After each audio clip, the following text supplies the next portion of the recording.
مسجد نبوی کے کونے میں ایک شخص بیٹھا دعا مانگ رہا تھا اور اس کے لفظ کیا تھے؟ اللہم انی اسألک بانک انت اللہ لا الہ الا انت الاحد الصمد الذی لم یلد ولم یولد ولم یکن لہ کفوا احد۔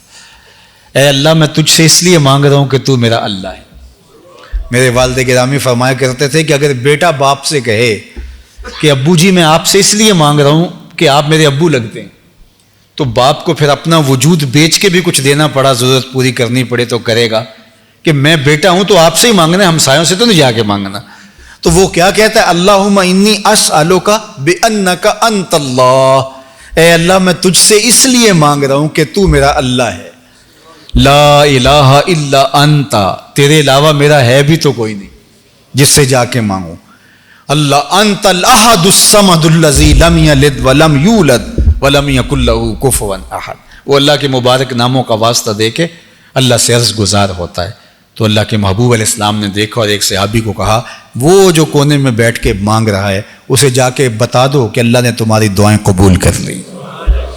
تو اس سے اپنی ضرورتیں اس کی چوکھٹ پہ رکھنے کا مزاج، ذو دعائن عریض۔ اللہ تعالیٰ نے اپنے عبد خاص کی ایک تعریف بیان فرمائی کہ وہ اللہ کے حضور لمبی دعائیں کرتا ہے۔ اللہ اکبر، لمبی دعائیں اس کے حضور۔ یہ شاید میں نے پچھلے جمعے عرض کیا تھا کہ جب بندہ اللہ کے حضور عرض کرتا ہے، اللہ اسے مصیبت میں گرفتار کر دیتا ہے اور وہ پھر روتا ہے، چیختا ہے، تو جبریل عرض کرتا ہے کہ مالک تیرا فلاں بندہ ہے، یہ اس کی آواز ہے اور تجھے پکار رہا ہے۔ تو اللہ فرماتا ہے اس کو روتے رہنے دو، مجھے اچھا لگتا ہے کہ یہ مجھے پکارتا رہے، یہ میرے حضور عرض کرتا رہے۔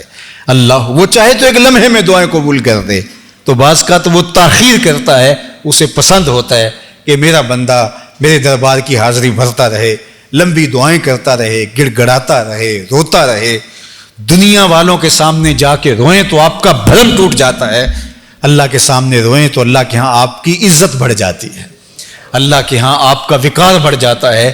وہ آپ کو اپنا محبوب بنا لیتا ہے جب آپ اس کے سامنے زاری کرتے ہیں، اور آپ کی آنکھ سے بہے ہوئے ایک ایک آنسو کا وہ قدردان ہے۔ کوئی اللہ کو پکارتے ہوئے اس کی محبت میں رو پڑا اور اس کی آنکھ سے پانی کا ایک قطرہ نکلا، اور وہ کتنا بڑا قطرہ تھا، جس سے پلکوں کی ایک بال کی جڑ گیلی ہوئی، صرف اتنا پانی تھا۔ تو قیامت کے دن وہ بال کھڑا ہو جائے گا، اللہ یا مجھے نکال لے یا اسے جنت عطا کر دے۔